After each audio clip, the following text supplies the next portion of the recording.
Molt bon dia a tothom. Vos comento els principals acords assolits a la Junta de Govern d'avui. En primer lloc,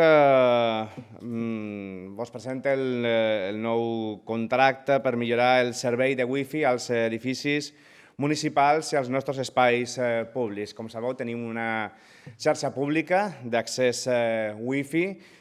Sabem que habitualment les persones se connecten a través de les seves tarifes, però és imprescindible que l'Ajuntament pugui oferir un servei gratuït d'accés a les seves connexions a internet i, per tant, repetim el model que teníem fins ara amb la novetat de l'ampliació de la cobertura d'aquest servei públic, insisteixo, a tots els casals de barri i als teatres municipals que encara no tenien aquests punts d'accés.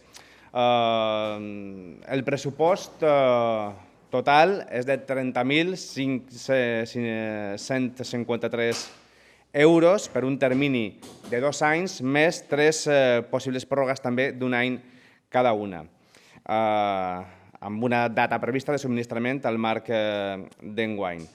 Com sabeu, és un servei per nosaltres essencial i bàsic que s'incrementa en quant a nombre d'usuaris i també en quant a les dades descarregades d'aquesta xarxa.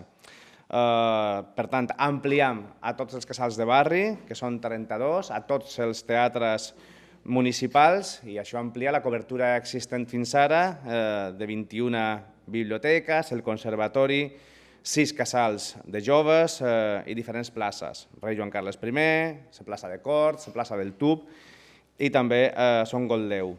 També abastem les platges de Calamajor i Ciutat Jardí, també el castell de Belver i el casal Solleric.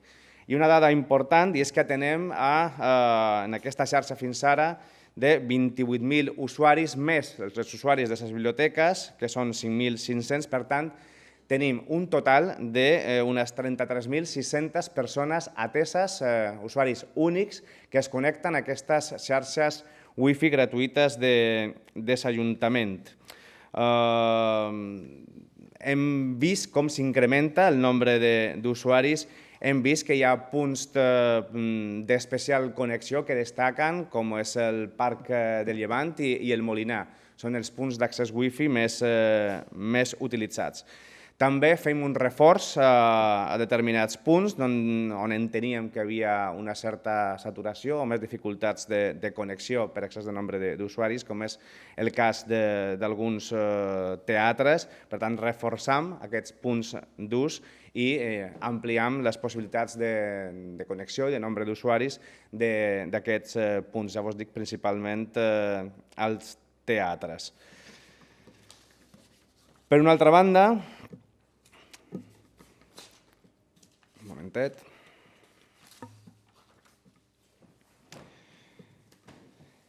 Per una altra banda, també hem aprovat amb fons europeus, amb fons d'EDUSI, la restauració i posada en valor del conjunt històric de Santo Domingo. La nostra intenció és promoure la protecció del nostre patrimoni cultural i natural de les nostres àrees urbanes. Com sabeu, aquest conjunt escultòric de Santo Domingo de la Calzada es troba en el barri del Jonquet, va ser executat en el seu moment per l'autoritat portuària de Palma l'any 51 i en l'actualitat els que heu passat per allà heu vist que és un element escultòric que es troba en un elevat grau de degradació, amb zones de creixement de vegetació, fissures en la seva façana, etc.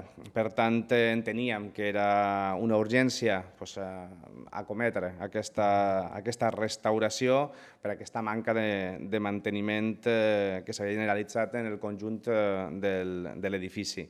Per tant, acometrem aquesta obra que té un cost total de gairebé 122.000 euros, dels quals la meitat la pagaran els fons FEDER, els fons d'EDUSI, i la resta, l'altra meitat, correrà a càrrec de l'Ajuntament de Palma.